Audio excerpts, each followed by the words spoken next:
சமீபத்திய இரண்டாம் கட்ட வாரிசு தலைவர்கள் ஒரு குரூப் இருக்குல்ல, இந்த குரூப் தலைவர்கள்ல எனக்கு ரொம்ப பேச்சு நிறைய பேச்சு மாடுலேஷன் நிறைய மாத்தினது உதயநிதி. அதுக்கப்புறமா விஜய் பிரபாகரன் தான்.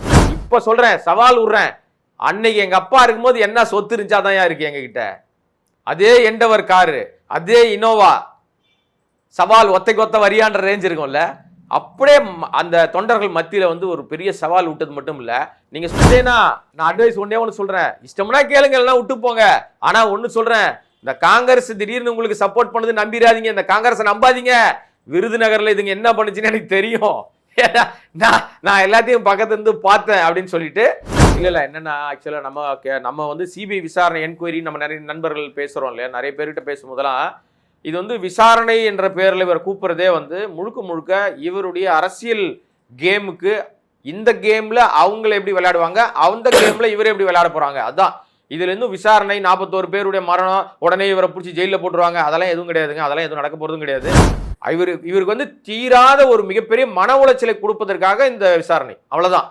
அது என்ன மாதிரி ட்ரீட்மெண்ட் பண்ண போறாங்கன்னு தெரியல. ஏன்னா இப்போ ஆதவும் புஷியானந்த் நிர்மல்குமார் போன அந்த டீம்ல வந்து அவங்கள வந்து கிட்டத்தட்ட ஒரு 5 மணி நேரம் 6 மணி நேரம் விசாரிச்சாங்க இல்லையா. முதல்ல கும்பலா விசாரிச்சாங்க, தனித்தனியா விசாரிச்சாங்க, பேப்பர் கொடுத்து எழுத வச்சாங்க, சும்மாவே உட்கார வச்சிருந்தாங்க, இதெல்லாம் இருக்குல்ல. விஜய் எப்படி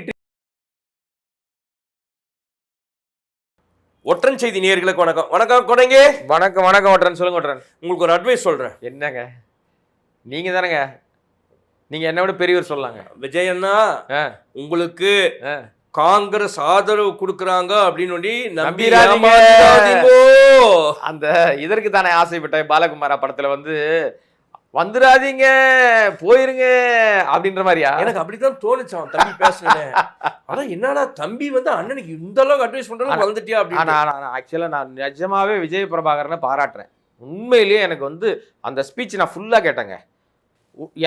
அதாவது நீங்க வந்து சிரிக்கக்கூடாது. ஹலோ, நான் சீரியஸா பேசிட்டு இருக்கேன், ரசிச்சிட்டு இருக்கீங்க. அமைதியாக கேளுங்க, சொல்கிறத கேளுங்க. அட்வைஸ் சொன்னால் நாங்கள் கேட்டுக்கிறோம்ல. நிஜமாவே விஜய் பிரபாகரன் நேர்த்தியாக ஒரு பேச்சு வந்து நேற்றுக்கு அவ்வளோ எழுதி டிப்ஸ் கிப்ஸ்லாம் இல்லைங்க, பட்டே அனல் தெரிக்கிற பேச்சுன்னு சொல்லுவோம்ல, அது நிஜமாவே பண்ணார். ஆனால் ஒன்று சின்ன 2-3 இடங்கள்ல மட்டும் கொஞ்சம் சைல்டிஷாக இருந்துச்சு, தவிர பேசுவாங்க நல்லாவே பேசினாப்புல. எனக்கு இப்போ வந்த சமீபத்திய இரண்டாம் கட்ட வாரிசு தலைவர்கள் ஒரு குரூப் இருக்குல்ல, இந்த குரூப் தலைவர்களில் எனக்கு ரொம்ப பேச்சு நிறைய பேச்சு மாடுலேஷன் நிறைய மாத்தினது உதயநிதி.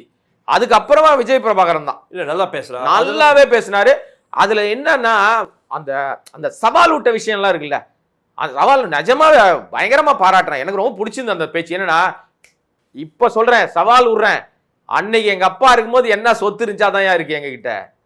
அதே எண்டவர் காரு, அதே இனோவா, சவால் ஒத்தைக்கு ஒத்த வரியான்ற ரேஞ்ச் இருக்கும்ல, அப்படியே அந்த தொண்டர்கள் மத்தியில வந்து ஒரு பெரிய சவால் விட்டது மட்டும் இல்ல. நீங்க சொன்னீங்கல்ல விஜய்னா, நான் அட்வைஸ் ஒண்ணு சொல்றேன், இஷ்டம்னா கேளுங்க, எல்லாம் விட்டு போங்க. ஆனா ஒண்ணு சொல்றேன், இந்த காங்கிரஸ் திடீர்னு உங்களுக்கு சப்போர்ட் பண்ணுது நம்பிடாதீங்க, இந்த காங்கிரஸை நம்பாதீங்க. விருதுநகர்ல இதுங்க என்ன பண்ணுச்சுன்னு எனக்கு தெரியும், நான் எல்லாத்தையும் பக்கத்துல இருந்து பார்த்தேன் அப்படின்னு சொல்லிட்டு. விஜய்க்கு வந்து ஏன் அதை சொன்னார் அப்படின்னா, அந்த ஜனநாயகன் பிரச்சனை இருக்கு, அதுக்கு திடீர்னுலாம் அவங்க சப்போர்ட் பண்றாங்க, அதை நம்பாதீங்க காங்கிரஸை அப்படின்னு சொல்லிட்டு. பிளஸ் அவர் என்ன சொன்னார்னா, என்னடா ஆகும்னா பேரம் பேசுறேன்னு பேசுறீங்க, பேசுறா என்ன தப்பு அப்படின்னு கேட்டார். இது ஒரு படத்துல இப்போ சினிமா படத்துல இல்ல ரியல் லைஃப்ல ஏன் அதனால ஆதவர்ஜுனா சொன்னார் தெரியுமா, கரெக்டாக ஏதோ கொஞ்சம் சாப்பிட்டா பரல, ஃபுல்லா முழுசா முழுங்க எப்படி அப்படின்னா தெரியுமா. ஆதவர்ஜுனா அதே ஸ்டைல பேசியிருக்காப்லையே. அது மட்டும் இல்ல, நம்ம இருந்தாதான் அந்த கட்சி வந்து ஜெயிக்கும். நம்ம கூட்டணியில எந்த கூட்டணியில இருக்கிறோமோ அவங்க தான் வெற்றி கூட்டணி. அதுல பாத்தீங்கன்னா 20 எம்எல்ஏவா, 20 இடமா, 30 இடமா, 40 இடமா, அதெல்லாம் இல்ல. மாமா சுதீஷும் தலைமை நிர்வாகிகளும் பார்த்துப்பாங்க. இதெல்லாம் நம்ம எதுவும் கவலைப்பட வேண்டிய, நம்ம வேலையை மட்டும் நம்ம செய்வோம் அப்படின்னு தொண்டர்களை உற்சாகப்படுத்திட்டு. எங்களுக்கு எல்லாமே போயிடுச்சுங்க, பெரிய வீடு கட்டணும், போக முடியல, இன்னும் அந்த பழைய வீட்டுல தான் நாங்க இருக்கிறோம். காலேஜ் கட்டினார் அப்பா இலவசமா எல்லாம் படிக்கிறதுக்கு, அதுவும் நம்மகிட்ட இல்ல. டிவி ஆரம்பிச்சாரு, அதுவும் நம்மகிட்ட இல்ல. சொல்லிட்டு என்ன சொன்னார்னா, இதெல்லாம் போனாலும் நீங்கெல்லாம் என் கூட இருக்கிறீங்க அப்படின்னு தொண்டர்களை உற்சாகப்படுத்தினார் பாருங்க. அப்படியே ஒரு கத்து, அந்த தொண்டர்கள்லாம் அப்படியே பயங்கரமா கத்த ஆரம்பிச்சாங்க. அந்த மாதிரி அவர் பேசினப்ப அவங்க அம்மா முகத்துல ஒரு மகிழ்ச்சி சந்தோஷம் தெரியணுமே இருக்கும்ல, அப்படியே பயங்கரமா பார்த்து ஒரு எனர்ஜெட்டிக், ஒரு பெரிய ஹாப்பி. நிஜமாவே வந்து கேப்டனோட வாரிசு நான் தான்டா, நான் கேப்டன், என் உடம்புல கேப்டன் ரத்தம் ஓடுது, நீங்க யாரா கேட்கறது அப்படின்னு பேசுற பேச்சு வந்து இதே பேட்டர்ன்ல போனா விஜய பிரபாகரனுக்கு கண்டிப்பா தமிழ்நாடு அரசியல்ல ஒரு இடம் இருக்கு. அப்ப நீங்க சொல்றத பார்த்தா விஜய் பிரபாகரன் அலைன்ஸ் தேடி போவார் பொழுது நாளைக்கு எது வேணா நடக்கலாங்க. ஏன்னா இவங்க வந்து நாளைக்கு எது வேணா நடக்கலாம் சொல்லுவாங்க. நாளைக்கு வந்து அவர் ஆஜராகணும் டெல்லியில, நாளை மறுநாள் நாளைக்கு. சரி வாங்க, ஏதோ விஜய் பத்தி பேச ஆரம்பிச்சீங்க, அவரை பத்தி அதை வச்சிருப்பீங்களா? அதெல்லாம் ஒண்ணு இல்லைங்க. நாளை மறுநாள் வந்து விஜய், அதான் 12ஆம் தேதி இருக்குல்ல, ஜனவரி 12 வந்து சிபிஐ அலுவலகத்துல ஆஜராகணும். அதனால நாளைக்கு பொட்டி படிக்க போறாரு. நாளைக்கு போலியா? நான் கேட்டேன், அன்னைக்கு 12ஆம் தேதி காலையிலேயே கிளம்பி, காலையிலங்க நம்புங்க, காலையில கிளம்பி தனி விமானத்துல இங்க இருந்து அங்க போறாராம், கிளியரன்ஸ் எல்லாம் வாங்கி வச்சுட்டாங்க. ஓகே, ஆனா என்னைக்கு திரும்பி வரான்னு கேட்க கூடாது எனக்கு. அதெல்லாம் பரவாயில்ல, சரி போட்டுக்கிட்டா. ஆனா இன்னைக்கு வேன் போய் ஆய்வு செஞ்சிருக்காங்களே சிபிஐ, பஸ், அதான் பஸ்ஸா வேனா அது, அந்த பிரச்சாரத்தை யூஸ் பண்ணாங்களே, அதை போய் ஃபுல்லா சிபிஐ ஆய்வு பண்ணிட்டு இருக்கு. ஆய்வு பண்ணல, ஆய்வு பண்றதுக்காக தூக்கின்னு போயிட்டாங்க, பறிமுதல் பண்ணிட்டாங்க. இப்ப அதுக்குள்ள என்னென்ன வைப்பாங்க என்னென்ன எடுப்பாங்கன்னு யாருக்கும் தெரியாது. அதெல்லாம் எதுவும் பண்ண மாட்டாங்க.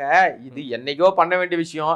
ஏன்னா வழக்கமா நீங்க வந்து இது ஜோக் இல்ல, சீரியஸாவே ஒரு சம்பவம் நடந்துருச்சுன்னா அதற்கான பொருட்கள் எல்லாத்தையுமே அவங்க வந்து ரெக்கவரி பண்றதுன்றது, பறிமுதல் பண்றது சட்டத்துல இருக்கிற விஷயம் தான். இவ்வளவு நாள் கழிச்சு பறிமுதல் பண்ணி அதுல தப்பு தண்டாவே இருந்தா கூட எல்லாமே அதெல்லாம் அன்னைக்கே பிடிச்சிருந்தாங்கன்னா கரெக்டா இருந்திருக்கும். இவங்க விட்டுட்டாங்க. இதெல்லாம் சும்மா நாம்கே வாஸ்தானங்க. உங்களுக்கு தெரியாதா?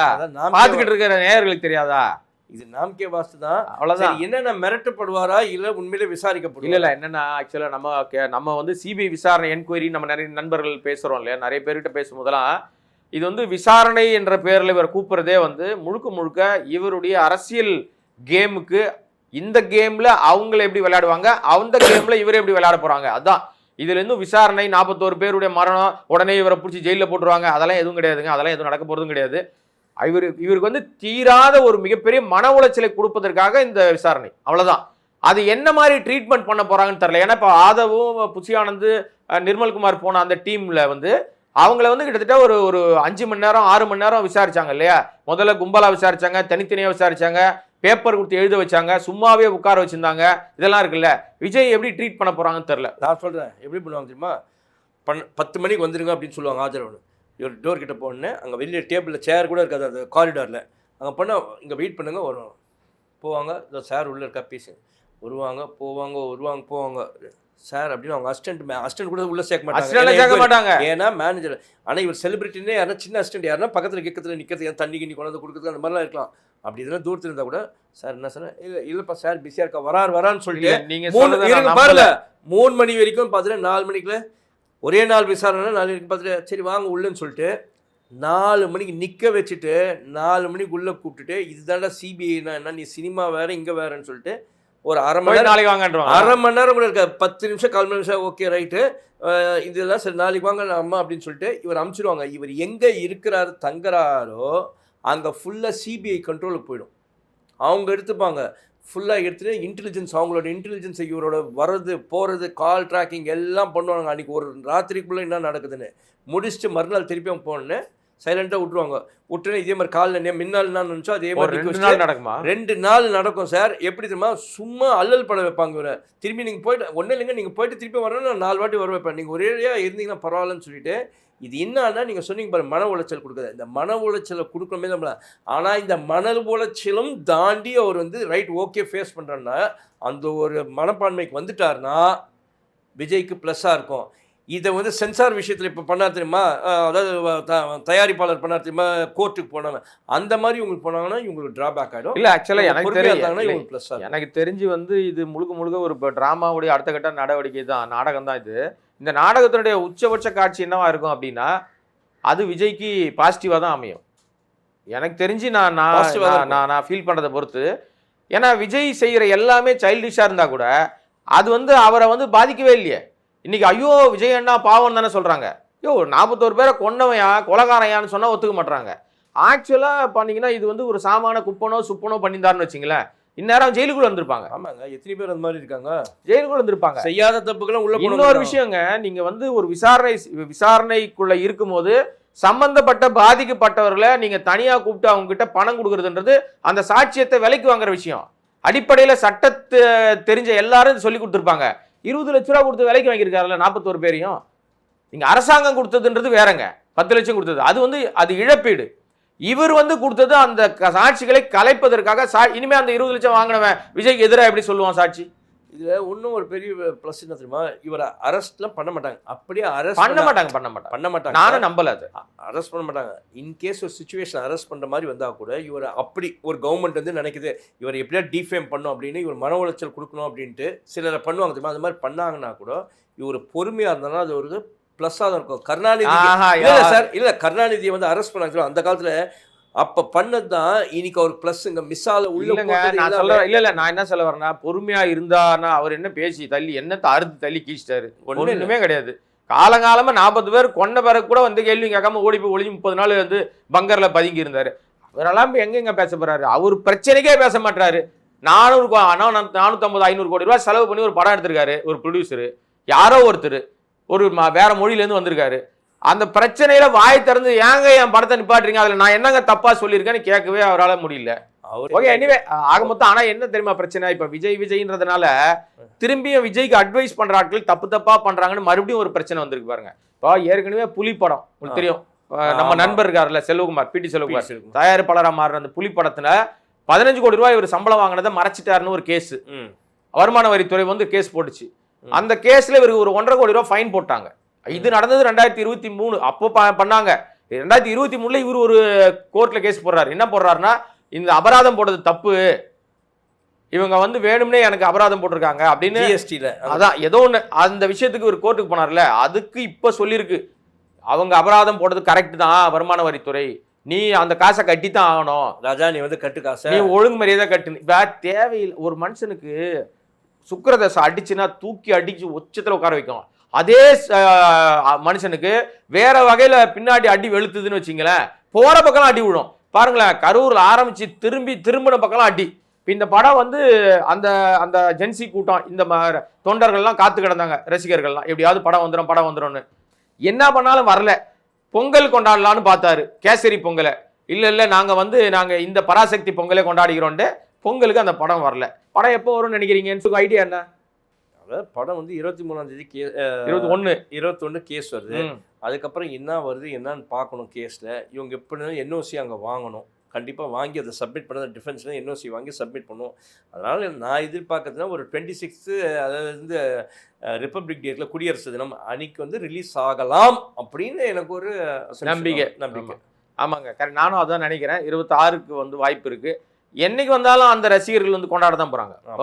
பொங்கல் அண்ணன் வந்துட்டார், பொங்கல் வந்துருச்சுன்னு ஏதோ பண்ண போறாங்க. ஆனா அங்கேயும் ஒரு சிக்கல் இருக்குங்க. 23ஆம் தேதி மங்காத்தாய் எடுத்துன்னு வரலான்னு திட்டம் போடுறாங்களா. அவர் உள்ள வந்தாருன்னா 26 இவர் வந்தா என்ன ஆகும்? அங்கேயும் மறுபடியும் பஞ்சாயத்து வராதா? என்னங்க நீங்க ஏன் தனியா வர விட மாட்டேங்கிறீங்க? ஒரு 1000 கோடி எடுக்கலான்னு பார்த்தா என்னங்க போங்க நீங்க. எனக்கு ஒண்ணு அப்படி 26 இவங்களுக்கு கேஸ்லாம் முடிச்சுட்டு 26 ரிலீஸ் ஆகிறேன்னு இவங்களுக்கு சொல்லிட்டாங்கன்னா, அப்படியே மங்காத்தா வர மாதிரி இருந்தால் கூட கண்டிப்பாக அஜித் சைட்லேருந்து அதை ஹால்ட் பண்ணி வைப்பார். அப்படிப்பட்ட பெருந்தன்மையான ஆள் தான் நான் அஜித்தை பார்க்குறேன். அப்படிதான் நான் நினைக்கிறேன்.